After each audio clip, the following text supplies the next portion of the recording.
Selamat datang di channel Cik Gentar, jangan lupa subscribe dan klik tombol loncengnya, agar Cik Gentar bisa tumbuh besar dan tidak jadi anak kecil terus, terima kasih. Bab 147. Hehe, dia adalah bunga dari departemen kami saat itu. Tentu saja tidak buruk. Wanita muda itu tersenyum dan berkata kepada pria berwajah hitam itu, "Kakak Bo, selamat, dia harus tetap menjadi gadis muda." Oh, lalu seberapa saktinya? Mendengar hal tersebut, pria berwajah hitam itu langsung heboh. Tentu saja, saya telah bersamanya di perguruan tinggi selama 4 tahun, dan saya belum pernah melihatnya berkencan dengan pacar. Ada banyak anak laki-laki yang mengejarnya, tetapi dia tidak pernah menerimanya. Wanita muda itu berkata di sini, "Saya masih tanya mengapa dia tidak berbicara tentang pacarnya. Dia bilang dia sedang tidak mood untuk membicarakannya, karena dia harus menjaga ibunya, jadi dia ingin mencari pekerjaan setelah lulus kuliah. Dan mari kita bicara tentang hal itu setelah dia stabil." Oh, dengarkan apa yang kamu katakan, gadis ini benar-benar rumah yang bagus. Aku belum pernah merasakan rumah bagus dengan kualitas terbaik. Kali ini aku menghasilkan uang. Mendengar ini, si hitam pria berwajah menggosok tangannya dalam kegembiraan. "Kakak Bo, untuk membantumu, aku menjual teman sekelasku dari departemen bunga. Bagaimana kamu bisa berterima kasih padaku?" Wanita muda itu jelas lebih peduli dengan masalah ini. "Hei, Sing Fang, jangan khawatir. Aku tidak akan memperlakukanmu dengan buruk." Pria berwajah hitam itu segera mengatakan ini. "Hehe, Boge, aku tidak butuh janji lisan, aku lebih suka keuntungan nyata." Wanita muda itu terkikik, lalu memberi isyarat meminta uang. Pria berwajah hitam itu memelototinya dengan marah, lalu mengeluarkan kantong kertas kraft dari lemari di sebelahnya dan melemparkannya padanya. "Ada 50.000 yuan di dalamnya, itu kerja kerasmu." Wanita muda itu mengambilnya, segera membuka kantong kertas kraft dan menghitung, lalu tersenyum genit, "Terima kasih Boge." "Hei, jangan berterima kasih padaku, ayo ambil yang kita butuhkan." Pria berwajah hitam itu mencibir, dan kemudian dia bertanya kepada wanita muda itu dengan jahat, "Saya berkata Sing Fang, ada satu pertanyaan yang saya tidak mengerti. Dia menganggap Anda sebagai teman sekelas yang baik. Mengapa Anda menyakitinya seperti ini?" Siapa yang menyuruhnya membuatku sengsara saat itu?" Wanita muda itu mendengus dingin ketika mendengar kata-kata itu, dan kemudian mengatakan sesuatu seperti ini. "Oh, bagaimana dia menyakitimu?" Pria berwajah hitam itu cukup penasaran, karena Yofredmi adalah gadis yang baik, dan dia tidak terlihat seperti akan menyakiti orang lain. Dia menolak laki-laki yang sangat kusukai." Wanita muda itu berkata demikian, dan kemudian dia menjelaskan alasannya, "Ketika saya kuliah, saya sangat menyukai seorang laki-laki di departemen kami, tetapi laki-laki itu menentangnya. Fred Mi sangat mencintai, dan dia adalah satu-satunya yang ada di pikiranku. Dan aku berinisiatif untuk mengakuinya, tetapi dia mengatakan bahwa dia hanya memperhatikan Fred Mi. Pada titik ini, wajah wanita muda itu menjadi terdistorsi. "Aku sangat mencintainya, aku sangat mencintainya. Mampu bersamanya, aku bahkan berinisiatif untuk mengabdikan diriku padanya. Dia menidurkanku, tetapi setelah itu dia memberitahuku bahwa dia hanya ada Fred Mi di hatinya, dan saya hanya bisa berteman dengan seks. Tentu saja saya sangat tidak mau, mengapa Fred Mi dapat merayu jiwa anak laki-laki yang saya sukai tanpa usaha apapun, dan saya sangat aktif dan antusias terhadapnya, tetapi dia memperlakukan saya dengan sangat menghina. Jadi saya membenci Fred Mi. Tetapi saya juga tahu bahwa meskipun saya membencinya, saya tidak dapat memenangkan kembali hati anak laki-laki itu, jadi saya berteman dengannya, hanya mencari kesempatan untuk membiarkan dia merasakan perasaan diinjak-injak dan kemudian ditinggalkan. Wow! Ini adalah drama cinta benci yang legendaris. Tapi Xing Fang, kamu benar-benar cukup gelap, kamu benar-benar wanita yang paling kejam. Setelah mendengar cerita wanita muda itu, pria berwajah hitam itu, mau tidak mau menyeringai, tetapi hatinya terasa sedikit dingin. Hehe, Kakak Bo, aku masih ingat bahwa kamu pernah mengatakan kepadaku bahwa akhir-akhir ini, tidak ada orang yang berhati gelap yang dapat memiliki kehidupan yang baik. Kita hanya satu sama lain. Tetapi wanita muda itu mencibir, dan kemudian bertanya kepada pria berwajah hitam itu, Kakak Bo, yang disebut malam musim semi bernilai 1000 emas, kamu harus segera menikmatinya. Hahaha, Xing Fang, kamu benar. Pria berwajah hitam tersenyum aneh beberapa kali, lalu melangkah maju, mengangkat Yo Fredmi, dan melemparkannya ke tempat tidur bundar yang besar. Ngomong-ngomong, Kakak Bo, apakah Anda ingin saya membantu Anda memfilmkan karya dadakan? Wanita muda itu tiba-tiba bertanya kepada pria berwajah hitam itu. Faktanya, dia khawatir Yo Fredmi akan memanggil polisi setelah itu, jadi dia tiba-tiba berpikir untuk merekam pekerjaan improvisasi untuk memeras Yo Fredmi. Kamu ingin mengambil fotoku dan dia, jadi apa? Pria berwajah hitam itu terkejut. Benar, Boge, kamu harus tahu bahwa selama karya semacam ini dipublikasikan di saluran-saluran itu, pasti akan sangat populer, karena itu cukup nyata dan cukup menarik.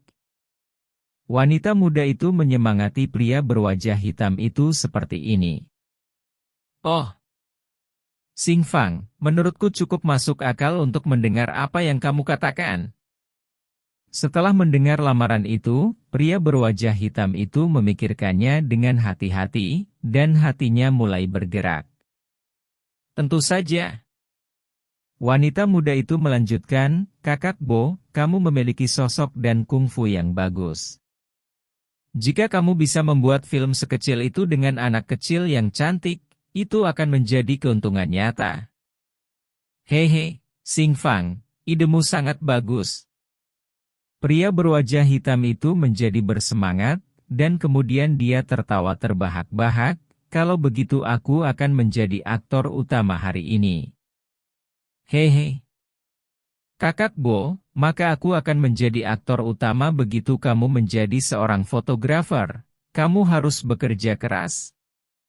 Wanita muda itu sangat gembira ketika dia melihat pria berwajah hitam itu setuju, dan buru-buru mengatakan ini, lalu dia berdiri di depan kamera dan mulai mengotak-atiknya. Pria berwajah hitam itu melepas bajunya, lalu menyeringai dan berjalan menuju Yo Fredmi yang terbaring lemas di tempat tidur. Faktanya, setelah Yo Fredmi meminum segelas air, seluruh tubuhnya menjadi lemah, anggota tubuhnya menjadi lemas, dan kelopak matanya menjadi berat, tetapi dia bertahan begitu keras sehingga dia tidak pingsan. Tetapi ketika dia selesai mendengarkan percakapan antara wanita muda dan pria berwajah hitam itu, kemarahan dan penyesalan di hatinya terjalin, dan air mata mengalir tak terkendali. Pria berwajah hitam itu sudah berjalan di depan Yo Fredmi, tersenyum aneh berkata padanya, si kecil cantik, ayo mainkan film aksi cinta yang mengejutkan bersama. Yo Fredmi tidak berdaya untuk menolak, dan ketika dia mendengar senyum aneh pria berwajah hitam itu, dia merasa sangat cemas dan ketakutan. Saat ini, dia sedang dalam mood untuk segera mati. Tuk-duk. Pada saat ini, terdengar beberapa ketukan di pintu. Pria berwajah hitam dan wanita muda itu tidak bisa menahan diri untuk terkejut pada saat yang sama. Kemudian wanita muda itu dengan gugup bertanya kepada pria berwajah hitam itu, "Kakak Bo, ada apa?" "Baik." Pria berwajah hitam itu menjawab, dan kemudian dia bertanya dengan keras, "Siapa itu di luar?" "Buka pintunya, aku di sini untuk mengantarkan kurir." Suara laki-laki datang dari luar pintu. "Pengiriman ekspres?" "Sudah larut malam, pengiriman ekspres macam apa yang kamu kirim?" Pria berwajah hitam itu tertegun lagi, karena dia memang pernah membeli barang secara online sebelumnya, tetapi dia tidak menyangka pengiriman ekspres akan dikirimkan ke pintunya malam ini, yang membuatnya agak bingung, buram. "Maaf, ada kemacetan lalu lintas di jalan, dan sulit menemukan tempatmu, jadi kamu terlambat." Suara laki-laki di luar pintu menjawab. Pria berwajah hitam itu masih bingung, karena dia tiba-tiba teringat bahwa dia mengunci pintu setelah dia masuk, dan ini lantai 4, bagaimana kurir di luar pintu bisa masuk? Memikirkan hal ini, pria berwajah hitam itu merasa ada yang tidak beres, jadi dia hanya berkata kepada wanita muda itu, "Sing Fang, buka pintunya dan tanda tangani pengiriman untukku." Wanita muda itu ragu-ragu sejenak, dan malah berkata kepada pria berwajah hitam itu, "Kakak Bo, ini kurir Anda. Anda harus menandatanganinya sendiri." Begitu dia membuka pintu, pria berwajah hitam itu melihat seorang pemuda jangkung dan tampan berdiri di luar, tersenyum pada dirinya sendiri. Pemuda ini tidak lain adalah David.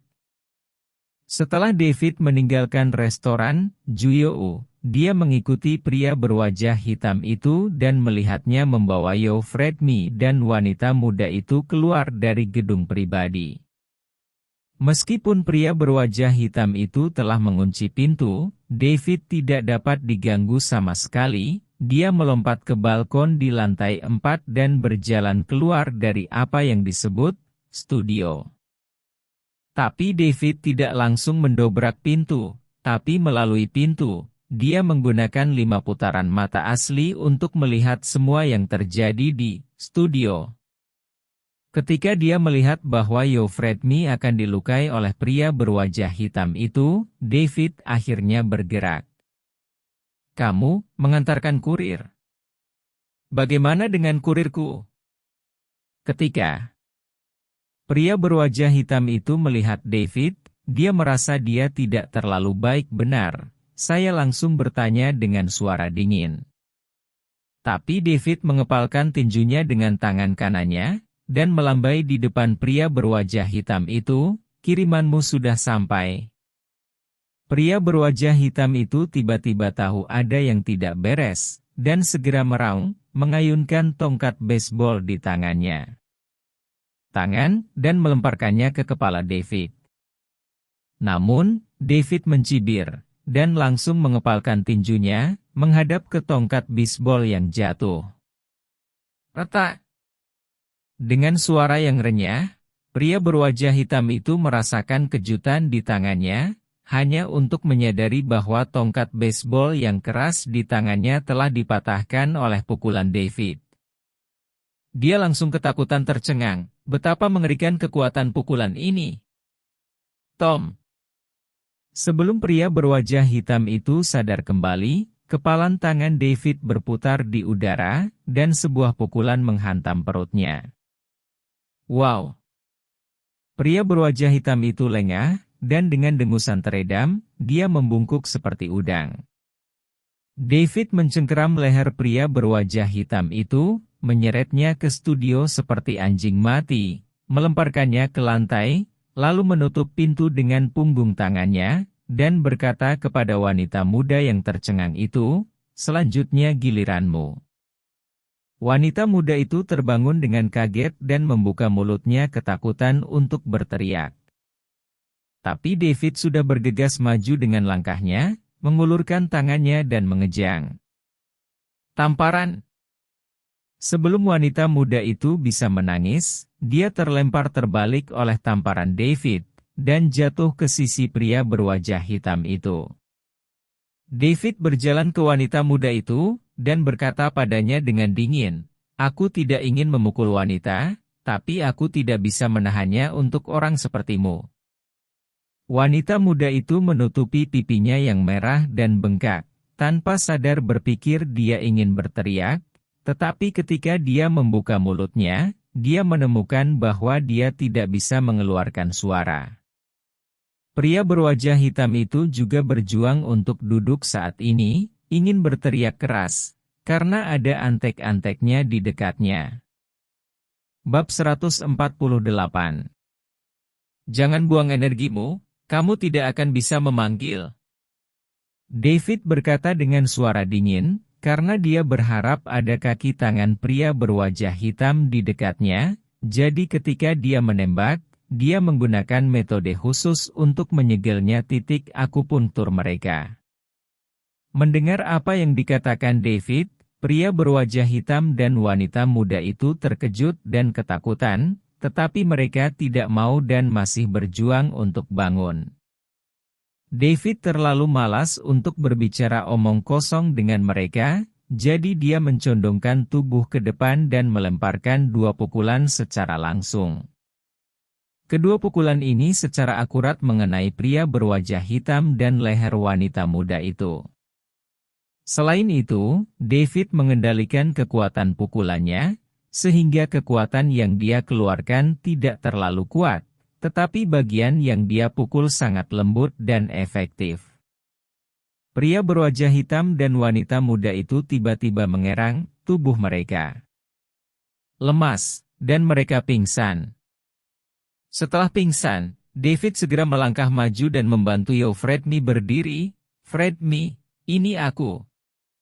Pada saat ini, meskipun Euphrate lumpuh, kesadarannya masih agak jernih. Dia bisa merasakan seseorang datang untuk menyelamatkannya, dan dia mendengar suara David. Jadi Euphrate mau tidak mau meneteskan air mata lagi.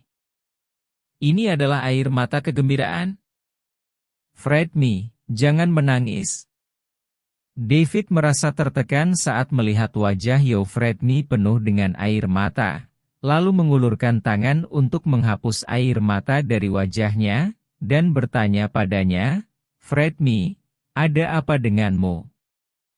Euphrate tidak ada tanggapan, karena dia masih tidak dapat berbicara. Tapi saat ini, wajah dan kulit Euphrate menunjukkan rona merah yang aneh. Melihat ini, David dengan cepat mengulurkan tangannya untuk menyentuh dahi Euphrate, terasa sangat panas, jadi dia mengulurkan tangannya untuk beristirahat di nadinya. Setelah penyelidikan yang cermat, David mengerutkan kening, karena dia menemukan bahwa alasan mengapa Euphrate menjadi seperti ini disebabkan oleh sejenis obat yang dapat melumpuhkan sistem saraf tubuh. Selain itu, obat ini juga merangsang sistem saraf pusat yang menghasilkan kegembiraan yang tak terkendali. David segera ingat bahwa obat itu seharusnya dicampur ke dalam cangkir berisi air matang yang diminum Euphrate sebelumnya, dan menilai dari situasi saat ini, obatnya telah benar-benar meledak. Selain itu, David menemukan bahwa obat ini memiliki efek samping yang kuat. Jika tidak segera dihilangkan, itu akan menghancurkan sistem saraf pusat Euphrate dan membuatnya benar-benar lumpuh. Hanya saja kekuatan obat ini telah menyebar seluruhnya di tubuh Euphrate dan tidak mudah untuk menghilangkannya.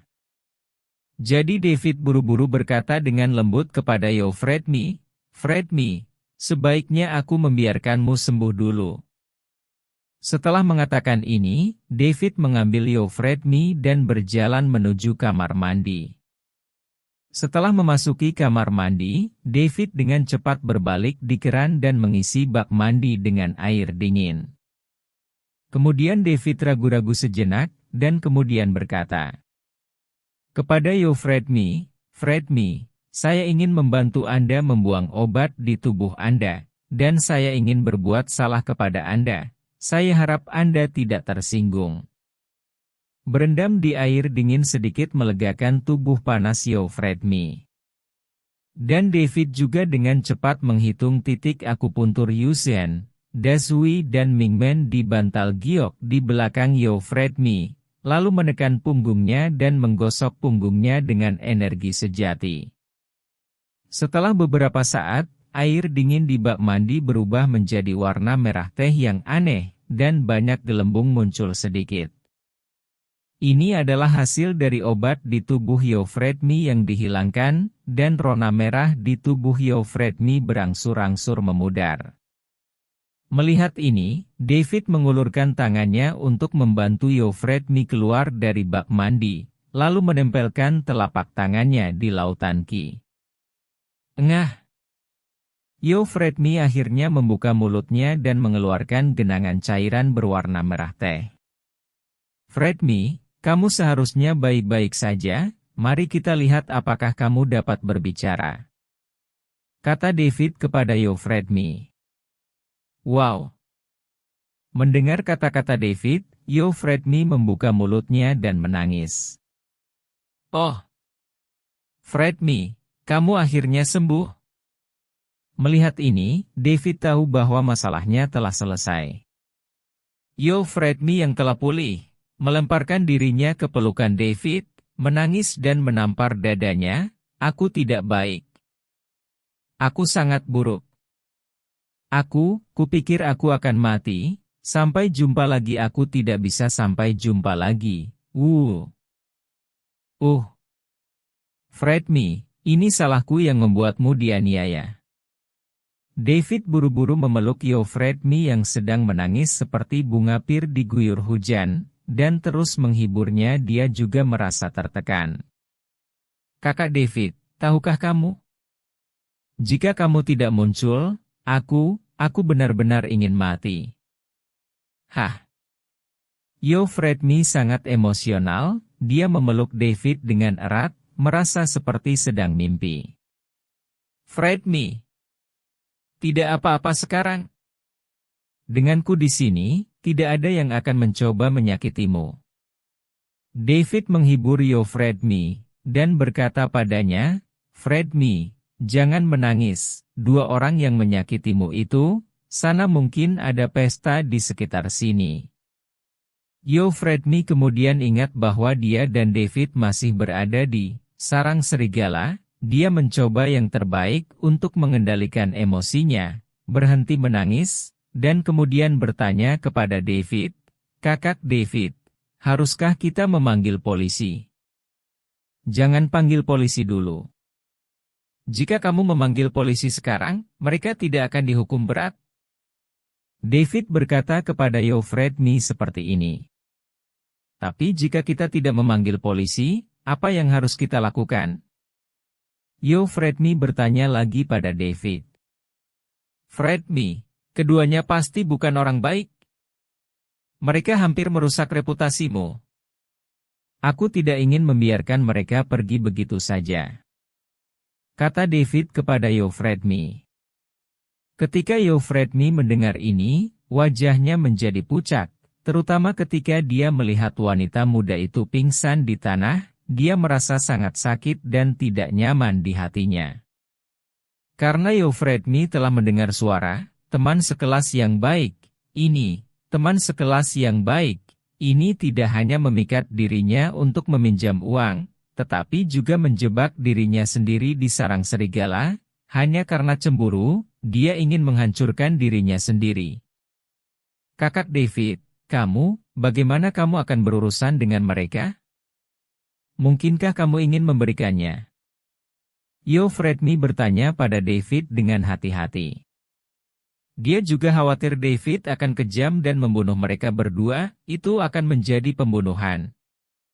Hehe, jangan khawatir, Fredmi. Aku tidak akan membunuh mereka. David tersenyum, lalu menunjuk pria berwajah hitam dan wanita muda yang pingsan di tanah, dan berkata kepada Euphrate, meskipun aku menang jangan bunuh mereka, tapi itu akan membuat mereka merasa hancur, dan hidup lebih buruk daripada kematian. Bukankah mereka pingsan? Euphrate kaget ketika mendengar ini, dan kemudian dia bertanya pada David dengan ragu, "Kakak David, apa yang kamu inginkan? Bagaimana melakukannya?" Tampar. Setelah ditampar dengan keras oleh David, tubuh pria berwajah hitam itu bergetar hebat, lalu dia terbangun dengan lemah. Alasan dari fenomena ini adalah karena David menggunakan kekuatan khusus yang dapat dengan cepat merangsang sistem saraf pusat, menyebabkan orang mengalami respon stres dan membangunkan mereka dalam waktu yang sangat singkat. Itu seperti orang yang mengantuk yang tiba-tiba menuangkan sesendok air dingin ke wajahnya. Setelah lelaki besar berwajah hitam itu membuka matanya, dia masih dalam keadaan bingung, dan kesadarannya belum pulih. Dia menggaruk kepalanya dan bergumam, "Apa yang terjadi? Bagaimana aku bisa seperti ini? Kamu sudah bangun?" Pada saat ini, David tiba-tiba bertanya pada pria berwajah hitam itu. "Ah!" Mendengar suara David, pria berwajah hitam itu buru-buru mengangkat matanya, lalu tubuhnya bergetar lagi, seperti kucing besar yang ekornya diinjak, matanya melebar seketika, dan dia membuka mulutnya ingin berteriak. Sebelum pria berwajah hitam itu bisa berteriak, David menggerakkan tangannya lagi, dan menampar dahinya seperti kilat. Bentak! David menampar pria berwajah hitam itu hingga mulutnya, yang baru saja terbuka, tertutup dan dia tidak bisa berteriak lagi. Sebelum pria berwajah hitam itu sadar kembali, David sudah mencubit lehernya dengan tangan kanannya dan menariknya dari lantai dengan paksa. Tindakan kasar David hampir mencekik pria berwajah hitam itu, dia berjuang tanpa sadar, tetapi menemukan bahwa dia tidak dapat mengerahkan kekuatan sama sekali. Kemudian, David menyeret pria besar berwajah hitam di depannya, dan menendang lekukan kakinya. Plop! Kaki pria berwajah hitam itu melunak, dan dia berlutut di depan David, seluruh tubuhnya gemetar, seperti anak domba yang menunggu untuk disembelih. "HMPH, kamu bajingan, kamu pasti telah menyakiti banyak orang." David mengatakan kalimat seperti itu kepada pria berwajah hitam itu dengan dingin. "Yang disebut perbuatan tidak benar akan membunuhmu. Sudah waktunya bagimu untuk membayar hutang." Memang melakukan banyak hal buruk, jadi matanya langsung membelalak, dan dia ingin mengeluarkan suara, tapi sekeras apapun dia berusaha, dia tetap tidak bisa kentut. Karena David sama sekali tidak berniat membiarkannya berbicara. Segera setelah itu, David menekankan tangan kirinya ke dahi pria berwajah hitam itu, dan mendesaknya dengan energi tulus. Semburan energi sejati menembus langsung ke titik akupuntur Baihui dari pria berwajah hitam itu. Energi sejati ini dengan cepat berubah menjadi kekuatan yang mengamuk, mengalir ke pusat saraf otak pria berwajah hitam besar itu, dan menghasilkan kekuatan penghancur yang sangat besar. Pria berwajah hitam itu hanya merasa kepalanya meledak, seperti bola meriam besar yang meledak di benaknya. Gelombang kejut dan kekuatan penghancur besar yang dihasilkan langsung meluas dan menembus ke dalam tubuh yang mengendalikan kesadaran tubuh utama. Di jaringan otak. Dalam momen singkat ini, pria berwajah hitam itu membeku, dan kemudian kesadarannya menjadi tidak teratur, dan ekspresi aslinya di matanya menjadi tumpul. Bahkan, gerakan anggota tubuhnya seperti domba yang menggila, dan dia mulai menari, yang sama sekali tidak sadarkan diri. "Wahaha, hehehe," pria berwajah hitam itu mengayunkan tubuhnya dan membuka mulutnya dengan menyeringai, air liur di mulutnya terus mengalir keluar, menetes ke lantai. "Hei! Sudah selesai." Setelah membuat pria berwajah hitam itu terlihat seperti ini, David bertepuk tangan dan tertawa. "Kakak David, apa yang kamu lakukan padanya?" Dia Bagaimana dia menjadi seperti ini? Euphrate tidak bisa menahan diri untuk bertanya kepadanya dengan tercengang setelah menyaksikan proses pria berwajah hitam itu mengarang, David. "Fred, orang ini sudah bodoh sekarang, kesadarannya kacau," kata David kepada Euphrate sambil tersenyum. "Bodoh? Ini, bukan? Ini, apakah itu benar?" Mata Euphrate melebar ketika dia mendengar kata-kata itu, tetapi ekspresi wajahnya adalah salah satu ketidakpercayaan. "Tentu saja itu benar, dia harus melakukan apapun yang aku minta dia lakukan sekarang," David berkata pada Euphrate lagi. Apakah ini tidak mungkin?" Mata Euphrate menjadi semakin besar. David tidak menjelaskan terlalu banyak, tetapi langsung berkata kepada pria berwajah hitam itu, "Kamu babi sekarang, mengeong seperti babi." Bab 149. Mendengar perintah David, senyum aneh muncul di wajah pria berwajah hitam itu, lalu dia berjongkok dan berguling dengan keras di lantai. Kemudian dia menggaruk lantai dengan hidungnya dan mengeluarkan semburan, "Hu-ha-ho." Suara aneh itu seperti babi hutan yang bergegas masuk ke hutan untuk mencari makanan. "Oh, ini masih babi hutan." David tidak bisa menahan tawa melihat pria besar berwajah hitam itu. "Kakak David, ada apa dengannya?" Melihat ini, Euphrate buru-buru bertanya pada David. "Dia sudah gila, sekarang dia pikir dia babi," jawab David. "Ya Tuhan! Apakah ini benar? Dia, benar-benar menjadi gila." Mata Euphrate melebar, melihat tingkah aneh pria berwajah hitam itu, dia benar-benar tidak mengerti mengapa dia tiba-tiba berubah menjadi seperti ini. "Sebenarnya, dia tidak sepenuhnya gila," kata David. "Apakah dia bisa bangun di masa depan?" Euphrate buru-buru bertanya. "Kecuali aku ingin dia pulih. Jika aku mempertahankannya dalam kondisi ini, bahkan ahli otak yang paling kuat pun tidak dapat menyembuhkannya," kata David sambil mencibir. Nyatanya, apa yang dikatakan David tidak berlebihan, karena pria berwajah hitam besar ini diberi teknik menggerakkan jiwa oleh David. Metode rahasia semacam ini sebenarnya juga disebut meraih rumah, dan merupakan metode yang mengerikan. Sederhananya, ini adalah cara untuk mengendalikan kesadaran dan rahasia orang lain. Dan teknik rahasia, meraih rumah, sudah tidak asing lagi bagi para master kultivasi. Master kultivasi yang telah berkultivasi hingga level tertentu dapat menggunakan teknik ini selama mereka menguasai triknya. Terutama ketika basis kultivasi seseorang telah mencapai kondisi inti emas, dan kemampuan mengendalikan pikiran juga telah meningkat pesat, tidak terlalu sulit untuk melakukan teknik rebut rumah. Dengan basis kultivasi David saat ini, dia secara alami dapat menggunakannya dengan mudah.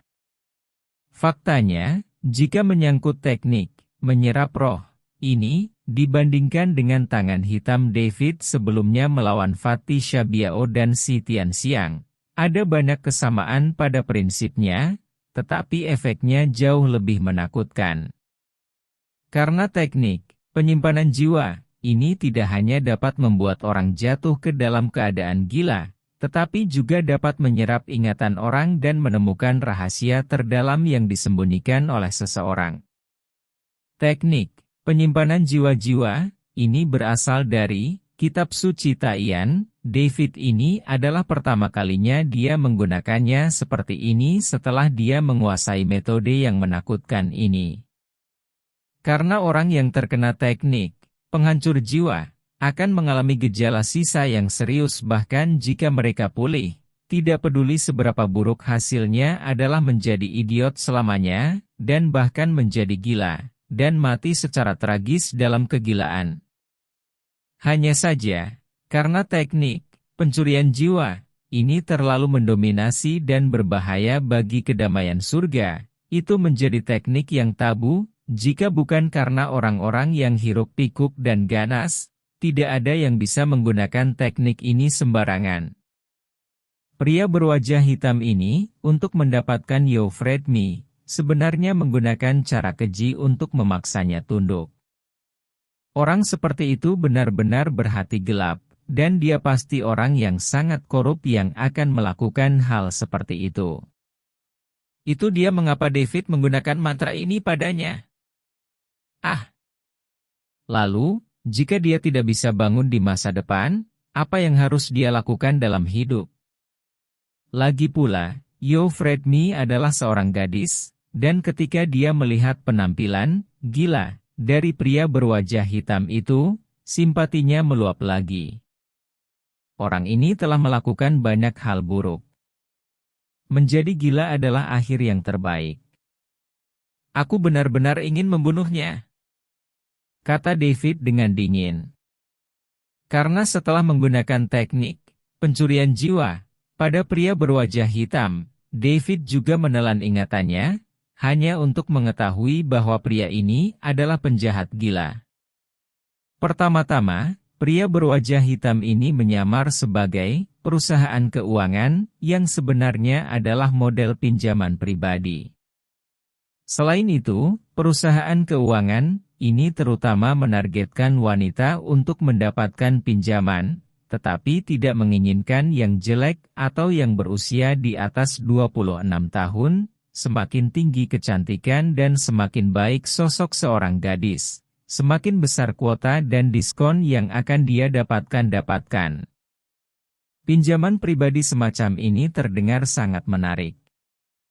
Tidak di muka, tidak ada jaminan, pinjaman minimum 10.000, maksimum 100.000, dan bunganya hanya 10, jika Anda meminjam 900, Anda hanya perlu membayar 1.000 sebulan kemudian.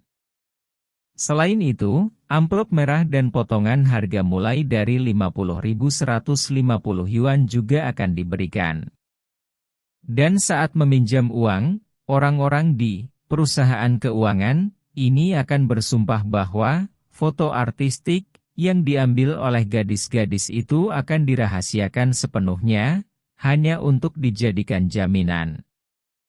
Namun, begitu gadis-gadis ini terpikat, foto identitas mereka diambil, dan mereka difoto di album foto seni, maka nasib mereka akan sepenuhnya dikendalikan oleh penipu perusahaan keuangan ini. Hanya 10 bunga? Hanya bercanda, mereka memiliki keputusan akhir tentang berapa banyak uang yang mereka inginkan. Setelah lewat waktu, ada berbagai metode pengumpulan mewah secara bergantian. Omong-omong, mengapa perusahaan keuangan seperti ini bisa mendorong banyak gadis untuk meminjam uang satu demi satu? Pertama-tama, platform pinjaman ini.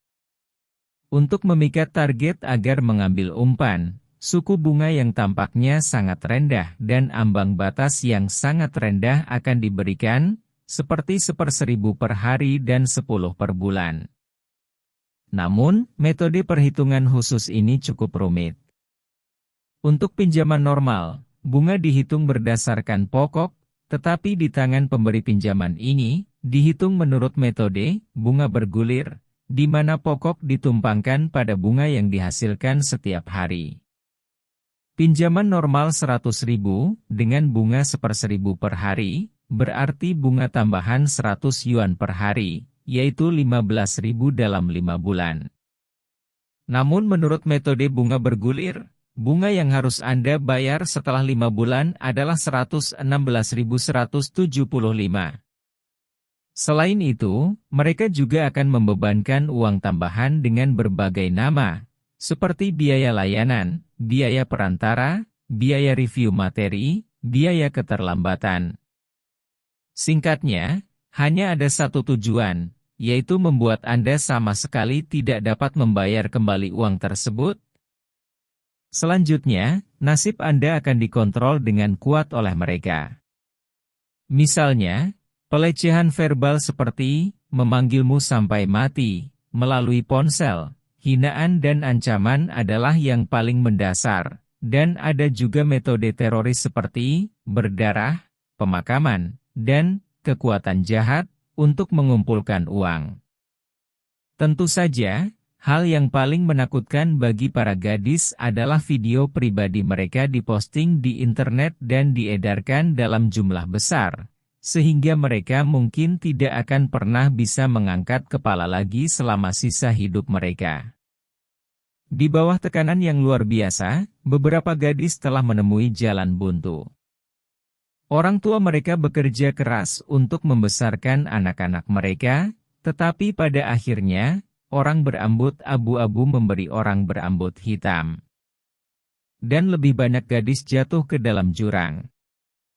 Jika tidak ada uang untuk membayar, maka yang ada hanya pembayaran tubuh. Salah satu caranya adalah menjadi jangkar wanita yang penuh gairah. Harganya lebih rendah. Anda tidak dapat menunjukkan wajah Anda, tetapi Anda harus menunjukkan bagian tubuh yang lain. Semakin besar skalanya, semakin banyak uang yang dapat Anda hasilkan. Ada juga yang akan bekerja di klub malam, mengobrol dan minum sebagai teman. Tetapi meskipun uangnya dibayarkan, video pribadi gadis itu akan tetap dijual secara diam-diam, bahkan muncul di beranda beberapa situs web. Berapa banyak gadis yang jatuh ke dalam perangkap karena meminjam uang dari perusahaan keuangan, seperti itu, merusak kepolosan mereka dan menodai reputasi mereka, dan dengan demikian jatuh ke dalam jurang kegelapan yang tak berujung.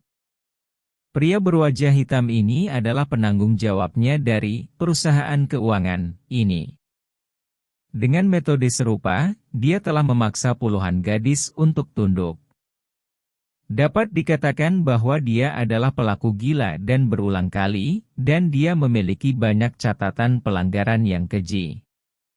Karena pria berwajah hitam itu memiliki hubungan sosial tertentu, dan video para wanita yang dipaksa olehnya ditangkap olehnya, dia memiliki pegangan, sehingga mereka semua memilih untuk menelan amarahnya, bahkan membiarkannya untuk menggertak dan memeras. Tapi dia terlihat sangat menyedihkan, Yo Fredmi bergumam pelan. Fredmi, jangan khawatir tentang orang ini, jangan lupa, dia mencoba melakukan hal buruk padamu sebelumnya. David mengingatkan Yo Fredmi, dan berkata, orang ini sangat terampil, dan dia telah menyiapkan studio seperti itu. Dia terlihat seperti pelanggar kebiasaan. Dia pasti telah menyakiti banyak orang. Orang-orang seperti dia, tetaplah di kantor, dunia. Kamu tidak akan pernah menjadi orang baik.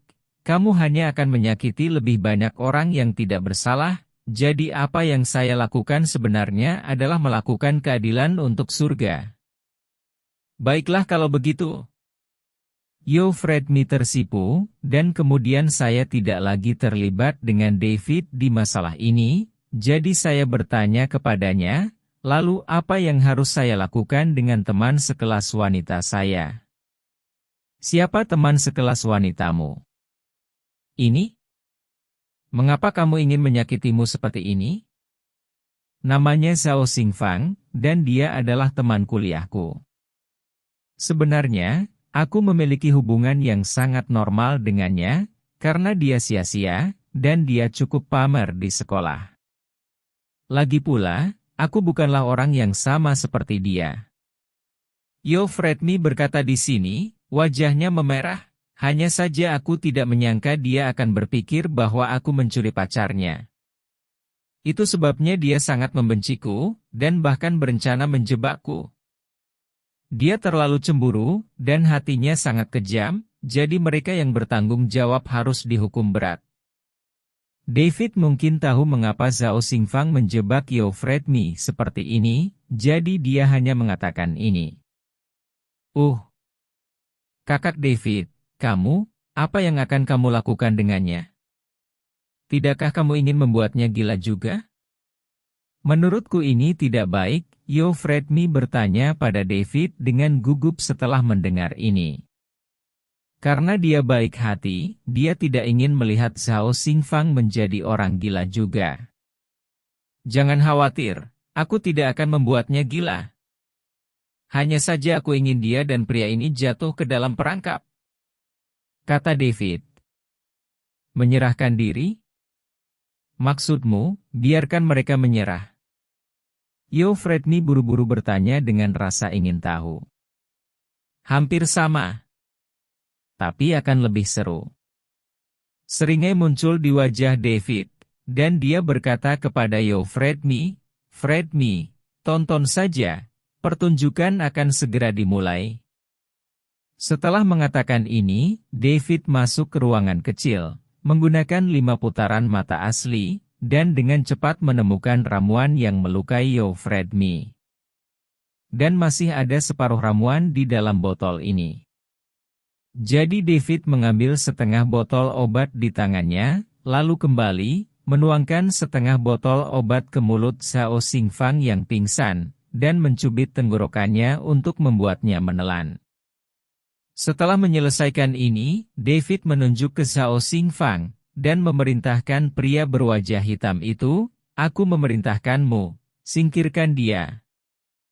Pria berwajah hitam itu segera berteriak aneh setelah menerima perintah David, dan berbalik pingsan. Zhao Xingfang bergegas, dan sepertinya dia akan melakukan sesuatu yang tak terlukiskan padanya. David menyalakan kamera, mengarahkan lensa ke pria berwajah hitam dan Zhao Xingfang, dan memfilmkan penampilan jelek mereka. UPS Yo Fredmi tidak berharap David melakukan ini, dan dia langsung tersipu malu.